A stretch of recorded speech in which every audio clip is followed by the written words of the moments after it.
కర్త చంద్రబాబు నాయుడు గారు అధ్యక్ష. ఇంత కష్టపడి చేసిన దానికి మళ్ళీ ఎవరైనా ఇబ్బంది పెట్టొచ్చని దీన్ని ఒక చట్టబద్ధత చేద్దాం, దీన్ని ఎవడొచ్చినా సరే ఏమీ మార్చకుండా దీన్ని ఒక పటిష్టమైనటువంటి విధానం చేద్దామని కేంద్ర ప్రభుత్వంతో మాట్లాడి దానికి కొర్రీలేస్తున్నారు. 2014లో పంపించారు కదని. ఆ రోజు విజయవాడ గుంటూరు మధ్యలో ఉంటుందని చెప్పాం. తరువాత అమరావతి అని అనుకున్నాం. ఈరోజు అమరావతి అని పేరు లేదు కాబట్టి మీరు మళ్ళీ ప్రత్యేకంగా ఒక తీర్మానం చేసి పంపించండి అంటే ఈరోజు ఈ సభ స్టార్ట్ అయింది అధ్యక్ష. మళ్ళీ మనం తీర్మానం చేస్తున్నాం.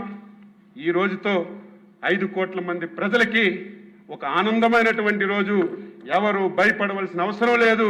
చంద్రబాబు నాయుడు గారు, పవన్ కళ్యాణ్ గారు, ఎన్డీఏ ప్రభుత్వం ఉన్నంత వరకు ఈ రాష్ట్ర ప్రజలకు ఏమీ జరగదు. అయితే 2019లో మీరు తప్పు చేసి ఈ రాష్ట్రాన్ని ఇదేదో మాకు అధికారం గురించో లేకపోతే మాకు పదవుల గురించో నేను మాట్లాడడం లేదు. 4 సార్లు ముఖ్యమంత్రిగా చేశారు. 50 సంవత్సరాల రాజకీయాల్లో పదవులు చేయడం కాదు. 5 కోట్ల మంది తెలుగు ప్రజలు దేశంలో ప్రపంచంలో ఎక్కడున్నా నాలికి చివర ఉన్నటువంటి ఏకైక వ్యక్తి నారా చంద్రబాబు నాయుడు గారు. ఆయనకు పదవులు అక్కర్లేదు. ఆయన ఆతృత, ఆయన తాపత్రయం ఈ రాష్ట్రాన్ని బాగు చేయాలి, భవిష్యత్ తరాలకు బాగు చేయాలి. తెలుగు కమ్యూనిటీ ఈ దేశంలో ప్రపంచంలో అత్యున్నత కమ్యూనిటీగా ఉండాలి ఒక తపనతో పనిచేస్తున్నారు. మళ్ళీ రేపు ఎన్నికలు వచ్చినప్పుడు ఆంధ్రప్రదేశ్ ప్రజలారా నిండు సభలో చేతులు జోడించి మాట్లాడుతున్నాను, మొక్కుతున్నాను. వైకుంఠపాలి ఆట ఆడొద్దు. మీరు వైకుంఠపాలి ఆడాడి ఏదో వచ్చారని ఏదో ఇస్తారని ప్రలోభాలకు లొంగి మళ్ళీ తప్పు చేస్తే ఈ రాష్ట్రాన్ని ఎవడు బాగు చేయలేడు. ఇది ప్రజలందరూ నేను చెప్పానని కాదు, విజ్ఞతతో ఆలోచించండి. మీ గురించి, మీ భవిష్యత్తు గురించి పనిచేస్తున్నటువంటి చంద్రబాబు నాయుడు గారిని, పవన్ కళ్యాణ్ని, ఎన్డీఏ ప్రభుత్వాన్ని నిండు మనసుతో ఆశీర్వదించండి అని చెప్పి కోరుతూ ఈరోజు ముఖ్యమంత్రి గారు ప్రవేశపెట్టినటువంటి తీర్మానాన్ని మనస్ఫూర్తిగా 5 కోట్ల మంది ప్రజల తరపున, ఈ దేశంలో ప్రపంచంలో ఉన్నటువంటి ఆంధ్రుల తరపున హృదయపూర్వకంగా స్వాగతిస్తూ ఈ అవకాశం ఇచ్చినటువంటి మీకు హృదయపూర్వకంగా ధన్యవాదాలు తెలియజేస్తూ సెలవు తీసుకుంటున్నాను. బాగా మాట్లాడారు కానీ ఎక్కువ టైం తీసుకున్నారు. అచ్చెన్నాయుడు గారు ఆవేశంతో ప్రసంగంలో 1-2 అశబ్దాలు దొర్లాయి. వాటిని రికార్డు నుంచి తొలగిస్తున్నాం.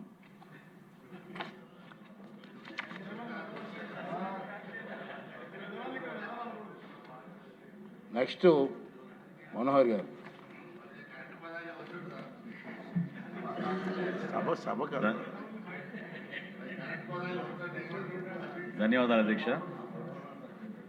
ఈరోజు మనందరం కూడా ఒక ప్రత్యేక పరిస్థితిలో సమావేశం అయ్యాయి అధ్యక్ష. రాష్ట్రానికి శాశ్వత రాజధాని అమరావతి అనే తీర్మానం, చట్టబద్ధత కల్పించాల్సిన అవసరం, దాని గురించి గౌరవ ముఖ్యమంత్రి గారు ప్రవేశపెట్టిన తీర్మానం, ఇది కేవలం ఒక సాంకేతిక అస్పష్టత తొలిగిపోతుంది అనుకోవడం పొరపాటు అధ్యక్ష.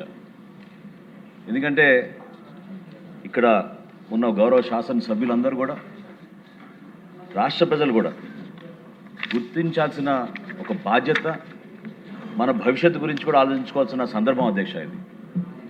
ఎందుకంటే ఒక శాశ్వత రాజధాని అమరావతి అనే నిదానంతో ఆ రోజున భూసేకరణ చేసినప్పుడు 29 గ్రామాల రైతులు 34,000 ఎకరాలు ఏ విధంగా వాళ్ళు త్యాగం చేశారో, ఏ విధంగా గౌరవ ముఖ్యమంత్రి చంద్రబాబు నాయుడు గారిని నమ్మారో మనందరం కూడా చూసాం అధ్యక్ష. అంటే ఒక రాజధాని నిర్మాణం ఒక ప్రాంతం కోసమో, ఒక జిల్లా కోసమో, కొంతమంది ప్రజల కోసం కాదు అధ్యక్ష. రాజధాని ఎల్లప్పుడూ కూడా ప్రజా రాజధాని అధ్యక్ష. ఆ రోజున వైఎస్ఆర్సీపీ ప్రభుత్వం ఏర్పడిన తర్వాత కక్షతోటి రైతులపైన ప్రత్యేకంగా వాళ్ళు ఎటువంటి ఇబ్బందులు పెట్టారో, ఏ విధంగా ఈ ప్రాంతానికి నష్టం కలిగించాలని వాళ్ళు చేసిన కుట్రని ఆ రోజున జనసేన పార్టీ పవన్ కళ్యాణ్ గారి నాయకత్వంలో బలంగా మేము ఎదిరించాం అధ్యక్ష. ఆ సందర్భంలో ఏదైతే రైతులకి కౌలు ఇవ్వాలని ఆ రోజు చట్టం తీసుకొచ్చారో చంద్రబాబు నాయుడు గారు, కనీసం కౌలు ఇవ్వలేని పరిస్థితిలో ఆ ప్రభుత్వం కావాలని ఇబ్బంది పెడుతుంటే పవన్ కళ్యాణ్ గారు ఆ రోజున పాదయాత్రలో అనేక గ్రామాలు పర్యటించడానికి అమరావతి ప్రాంతంలో ముందుకెళ్తే ఆ ప్రాంతానికి సందర్శించకుండా వాళ్ళు పెట్టిన ఆటంకాలు అడ్డంకులు వీటన్నిటిని కూడా మనం గుర్తు చేసుకోవాలి అధ్యక్ష. ముళ్ళ కంచెలేశారు, పోలీసులు ఆఫీస్ దగ్గర నుంచి అడ్డుకున్నారు. కేవలం రైతుల్ని పరామర్శించడానికి వెళ్ళాలన్న సందర్భంలో కూడా కావాలని ఆ రోజున పవన్ కళ్యాణ్ గారిని జనసేన పార్టీలో ఉన్న నాయకులందరినీ కూడా ఇబ్బంది పెట్టారు అధ్యక్ష. అంటే ఈ సందర్భం ఎందుకు అంత ముఖ్యమైనదని నేను ప్రస్తావిస్తున్నాను అధ్యక్ష. It's not merely a technical point అధ్యక్ష, ఇట్స్ అన్ ఎమోషనల్ కనెక్ట్. మనలో ఉన్న ఆ ఎమోషనల్ ఫీలింగ్స్, మనం పడిన కష్టం, మనతో పాటు ఆ రైతాంగం పడిన కష్టాలు మనం ఎప్పుడు కూడా మర్చిపోకూడదు అధ్యక్ష. 1600 రోజులు వాళ్ళు పోరాటం చేశారు అధ్యక్ష. అమరావతి నుంచి తిరుమల వరకు వాళ్ళు పాదయాత్ర చేశారు అధ్యక్ష. దేనికోసం? మన రాష్ట్రం కోసం, మన భవిష్యత్తు కోసం, భావితరాలకు ఉపయోగపడే విధంగా ఒక అద్భుతమైన రాజధాని ఏర్పాటు చేయాలి ఈ ప్రాంతంలో. రాష్ట్ర విభజనప్పుడు జరిగిన పరిణామాలు ఏ విధంగా మనం గతంలో కూడా నష్టపోయామో వాటిని దృష్టిలో పెట్టుకుని పెద్ద మనసుతో నిలబడిన మన రైతాంగానికి అండగా తీసుకురావాల్సిన సందర్భాన్ని మర్చిపోయి ఏమాత్రం బాధ్యత లేకుండా ఆ రోజున జగన్మోహన్ రెడ్డి గారు, వైఎస్ఆర్సీపీ నాయకులు చేసిన అరాచకం మనందరం కూడా రాష్ట్ర ప్రజలకు ఎప్పటికప్పుడు తెలియపరచాల్సిన బాధ్యత కూడా మనకు ఉంది అధ్యక్ష. ఎందుకంటే కనీసం కాన్స్టిట్యూషనల్ ప్రొసీజర్స్, డెమోక్రాటిక్ నామ్స్ మీరు పాటించకుండా పాలకులు ఆ విధంగా ప్రజలు ఇచ్చిన ఒక అద్భుతమైన విజయాన్ని నీరుగార్చేసి నష్టం కలిగించినప్పుడు ఎంత దుర్మార్గంగా మన రాష్ట్రానికి అన్యాయం చేశారో మీ అందరికీ తెలుసు అధ్యక్ష. ఒక్కసారి మీరు తిరిగి ఆలోచించండి. Development should always be above politics అధ్యక్ష. It doesn't matter whether we are this side or on that side. కానీ రాష్ట్ర ప్రజలకి మనం అంకిత భావంతో పనిచేస్తున్నప్పుడు అభివృద్ధి కార్యక్రమాల్లో మాత్రం రాజకీయ కోణం నుంచి ఆలోచించి ఇది ఒక దూర ప్రయాణం చేయాల్సిన సందర్భాన్ని పక్కన పెట్టి నష్టం కలిగించే విధంగా వీళ్ళు వ్యవహరించారు అధ్యక్ష. జనసేన పార్టీ మాత్రం పవన్ కళ్యాణ్ గారి నాయకత్వంలో మొదటి రోజు నుంచి కూడా ఆంధ్రప్రదేశ్కి ఏకైక రాజధాని అమరావతియే. అమరావతి కోసమే జనసేన పార్టీ నిలబడుతుంది, పోరాడుతుంది. అమరావతితో పాటు ఇతర ప్రాంతాలు కూడా మనం అభివృద్ధి చేసుకోవాలి, అది మన బాధ్యత. ఇట్స్ ఆ రెస్పాన్సిబిలిటీ అధ్యక్ష. అంతేగాని వీళ్ళు తీసుకున్న రాజకీయ అజెండాని మనం ప్రజల్లో ఒక భయంతో తీసుకెళ్ళకూడదు. వాస్తవాలు ఏదో తెలపాలనే ఉద్దేశంతో ఆ రోజు పవన్ కళ్యాణ్ గారు ఏ ప్రాంతానికి వెళ్ళినా, ఎక్కడ ఎటువంటి సభ ఏర్పాటు చేసినా కూడా దానిపైనే మేము నిలబడ్డాం అధ్యక్ష. అధ్యక్ష, ఈ సందర్భంగా నేను గుర్తు చేస్తున్నా అధ్యక్ష, ఎందుకంటే ఉదయం మీరు మాట్లాడినప్పుడు సభాపతిగా ఆ స్థానంలో కూర్చున్నప్పుడు, గతంలో నేను కూడా రాష్ట్ర విభజన జరిగినప్పుడు ఆ స్పీకర్ స్టేజ్లో ఉన్నప్పుడు నా ఒపీనియన్స్ని ఎక్స్ప్రెస్ చేసుకోలేకపోయాను అధ్యక్ష. చేసుకోకూడదు కూడా సభాపతిగా ఉన్నప్పుడు. కానీ మొన్న క్యాబినెట్లో ఒక రోజు మేము మాట్లాడుతున్నప్పుడు ఆ రోజు జరిగిన పరిణామాలు, దాని వెనుక రాష్ట్ర ప్రజలు వాళ్ళ అభిప్రాయాలు ఏ విధంగా ఉండినాయి కూడా ఆలోచించకుండా పాలకులు ఎటువంటి నిర్ణయాలు తీసుకున్నారో మనం గుర్తు చేసుకోవాల్సిన బాధ్యత కూడా మనకు ఉంటుంది అధ్యక్ష. I just want to read the last paragraph అధ్యక్ష. ఆ రోజు ఎందుకంటే ఆ రోజు కూడా ఒక తీర్మానం చేశాం సభ. దాదాపు 63 రోజులు చర్చించిన తర్వాత ఏ ప్రాంతానికి ఆ ప్రాంతం గౌరవ శాసనసభ్యులు తెలంగాణ నుంచి కూడా వాళ్ళ ప్రజలు ఏ విధంగా అభిప్రాయపడుతున్నారో దాని గురించి వాళ్ళు పోరాటం చేస్తూ ఉన్నారు. సీమాంధ్ర నుంచి మన గౌరవ శాసనసభ్యులు కూడా వాళ్ళు కూడా నిలబడి శాసనసభలో ప్రతిరోజు ఒకరేమో సమైక్యాంధ్ర కోరుకుంటున్నారు, ఒకరేమో తెలంగాణ రాష్ట్రం కోరుకుంటున్నారు. కానీ ప్రజాభిప్రాయం సేకరణ చేసేటప్పుడు ఇక్కడున్న చట్టసభలో మనం పరస్పరంగా గౌరవించుకుంటూ సభాభిప్రాయం తెలుసుకోకుండా కేంద్ర ప్రభుత్వం ఆ రోజు తీసుకున్న నిర్ణయం ఎంత నష్టం జరిగిందో మన రాష్ట్రానికి ఈ సందర్భంగా నేను గుర్తు చేస్తున్నా అధ్యక్ష. చివరిలో ఆ రోజున ఇది 30 జనవరి 2014 ఆ రోజు ఉదయం 11ంటికి అధ్యక్ష తీర్మానం చేసినప్పుడు the house while rejecting the AP reorganisation bill 2013 resolves to request the Honorable President of India not to recommend the AP Reorganization Bill 2013 for introduction in the Parliament, as the bill seeks to bifurcate the state of Andhra Pradesh without any reason, basis and without arriving at a consensus. ప్రజాభిప్రాయాన్ని కూడా మీరు దృష్టిలో పెట్టుకోకుండా మీ అంతటా మీరే నిర్ణయం తీసుకున్నారు ఏకపక్షంగానే. దానిపైన చాలా స్పష్టంగా చెప్పాం అధ్యక్ష. without arriving at a consensus, in utter disregard to the linguistic and cultural homogeneity and economic and administrative viability of both the regions.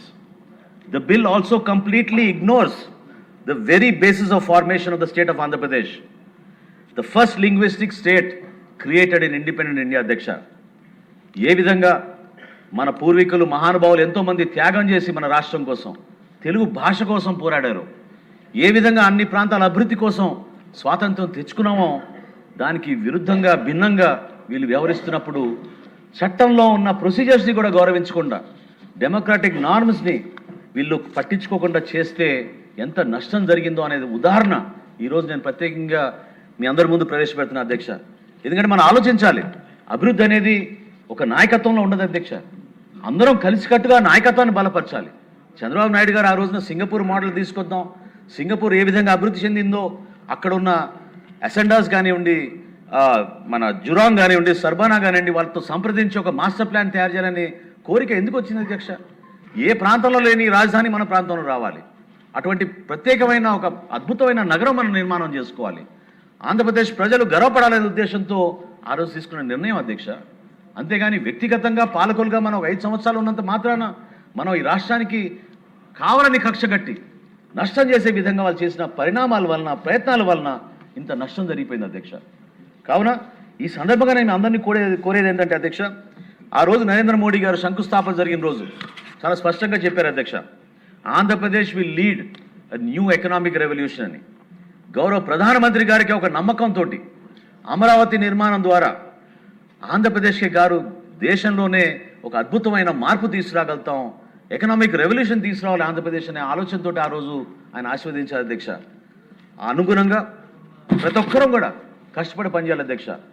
మన కూటమి ప్రభుత్వం ఖచ్చితంగా ప్రజలు ఏ విధంగా కోరుకుంటున్నారో, ప్రజలు ఏ విధంగా ఆశిస్తున్నారో, ఈ ప్రాంత ప్రజలు ప్రత్యేకంగా రైతులు అధ్యక్ష, వాళ్ళ బిడ్డల్ని కూడా, వాళ్ళ బిడ్డల భవిష్యత్తు గురించి కూడా ఆలోచించకుండా త్యాగం చేసి మనకి ఆ రోజున అందించారు అధ్యక్ష.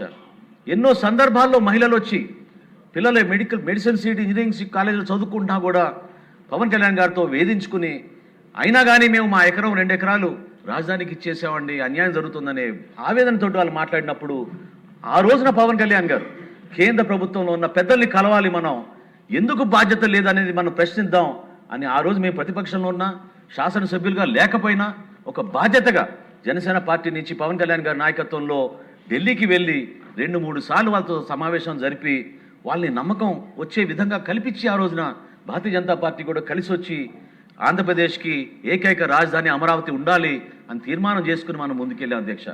కాబట్టి దయచేసి సభ్యులందరూ కూడా నేను కోరేది, ఇది ఒక టెక్నికల్ ఇష్యూ కాదు, ఖచ్చితంగా ఇది ఒక ఎమోషనల్ ఇష్యూ అధ్యక్ష.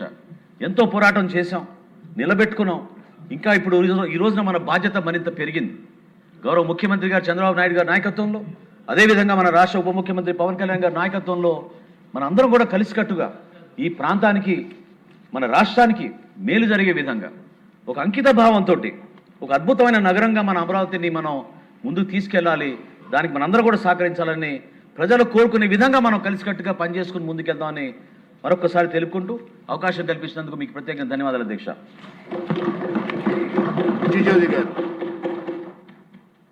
సార్ టైం దృష్టిలో పెట్టి మాట్లాడండి ప్లీజ్. మరో మాట చెప్పండి సార్, మరో మాట చెప్పండి సార్.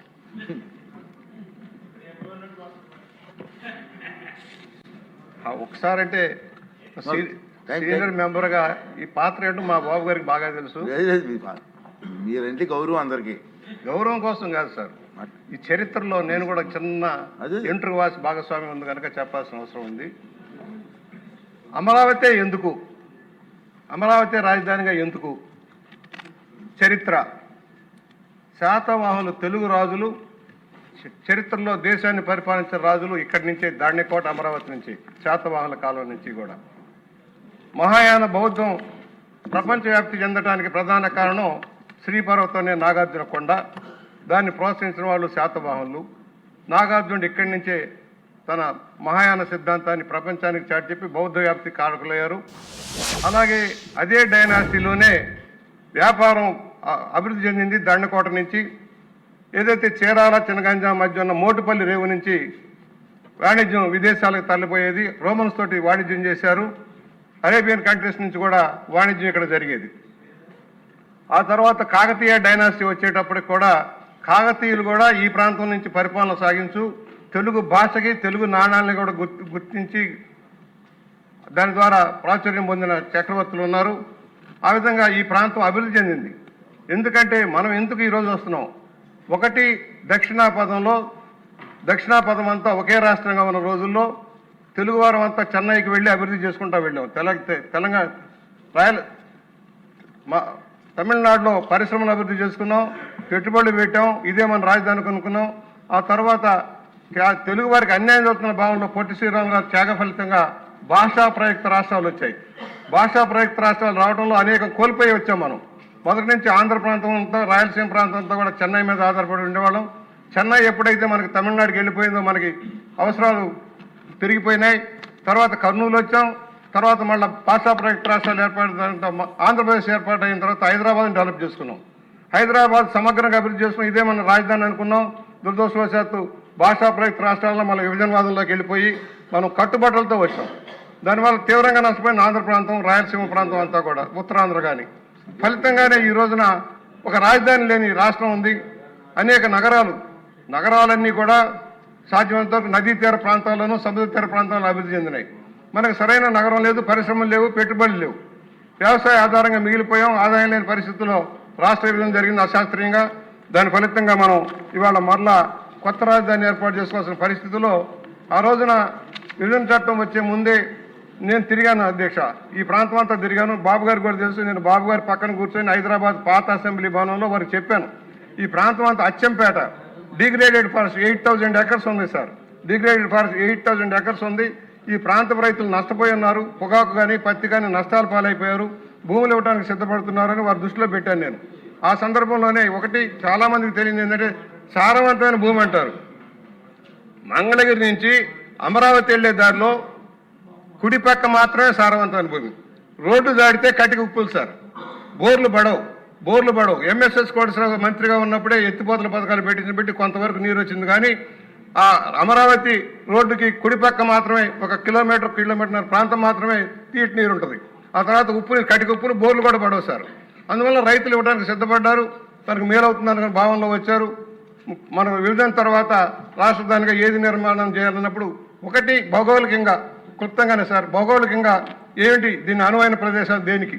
ఒకటి నీటి వనరులు, Srisailam project, Nagarjuna Sagar project, Pulichintala project, Krishna barrage ఉంది. మరో 1-2 ప్రాజెక్టులు కట్టుకుంటే నీటి సమస్య ఉండదు. రాజధానికి ముఖ్యమైనది రైల్వే నెట్వర్క్. బహుశా మనకున్న రైల్వే నెట్వర్క్ ఎక్కడా లేదు సార్. హౌరా చెన్నై లైన్ కానీ, విజయవాడ నుంచి ఢిల్లీకి హైదరాబాద్కి వెళ్ళే లైన్ కానీ, విజయవాడ నుంచి గుంటూరు మీదుగా నడికూడి మీదుగా హైదరాబాద్ లైన్ కానీ, లేక రాయలసీమ బెల్లారికి వెళ్ళే లైన్ కానీ, లేక తెనాలి రేపల్లికి వెళ్ళే లైన్ కానీ, గుడివాడ మీదకి వచ్చే లైన్ కానీ, ఇవన్నీ రైల్వే నెట్వర్క్ ఉంది సార్. ఇవాళ నేషనల్ హైవేస్ ఉన్నాయి, 2-3 హైవేస్ ఉంది. ఏదైనా సరే నడిబొడ్డున ఉండాల్సిన అవసరం ఉంది. శివరామకృష్ణ కమిషన్ గారు రాజమండ్రి వచ్చినప్పుడు ధవళేశ్వరం ఆనకట్ట దగ్గరికి వెళ్ళినప్పుడు నేను అక్కడ ఇచ్చే రిపోర్ట్ ఇస్తే, మీ రాజమండ్రి ఎందుకు పెట్టకూడదని అడిగారు సార్. రాజమండ్రి సెంట్రల్లీ లొకేటెడ్ కాదు. పలాస దగ్గర నుంచి కుప్పం దాకా లేక హిందూపూర్ దాకా కూడా సెంట్రల్లీ లొకేటెడ్ ప్లేస్ ఏదైనా ఉందంటే అది అమరావతి అవుతుంది. ఎందుకంటే రేపు పొద్దున అవుటర్ రింగ్ రోడ్డు వస్తే దాంట్లో ముఖ్యమైనది తెనాలి, మంగళగిరి, విజయవాడ, గుంటూరు అన్నీ కలిసేటప్పటికి బ్రహ్మాండమైన రింగ్ రోడ్డు వస్తుంది. దీనివల్ల మంచి నగరం ఏర్పాటయ్యేదానికి అవకాశం ఉంటుందని రిపోర్ట్ చేశాం. అదే విషయం ఆ రోజున కిరణ్ కుమార్ రెడ్డి గారికి పంపించాను. ఎవరైతే ప్రిన్సిపల్ సెక్రటరీగా ఉన్న జవహర్ రెడ్డి గారి ద్వారా ప్రిన్సిపల్ రెడ్డి గారు పంపించాం. చంద్రబాబు గారి దృష్టిలో కూడా పెట్టాను ఆ రోజున. ఇవాళ ఏమంటున్నామంటే, ఇవాళ నగరం నిర్ణయం జరిగింది అభివృద్ధి మొదలైంది. ఏదైతే మేము ఎన్నికల్లో గెలిస్తే అమరావతి రాజధాని చెప్పిన వ్యక్తులు ప్లేటు మార్చారు. ఇక్కడ ఒక మాట చెప్పాలి అధ్యక్ష, కనకపు సింహాసనమున సునకాన్ని కూర్చోబెడితే ఏంటో గత ప్రభుత్వ పరిపాలకులు నిరూపించారు వాళ్ళు. ఇవాళ మేము అడుగుతా ఉన్నాం, ఏం చేశారు మీరు? ముందు ప్రజావేదికను కూల్చారు, రాజధానికి కట్టడం ఆపేశారు, శ్మశానంగా మార్చడానికి బీడుగా మార్చడానికి ప్రయత్నం చేశారు.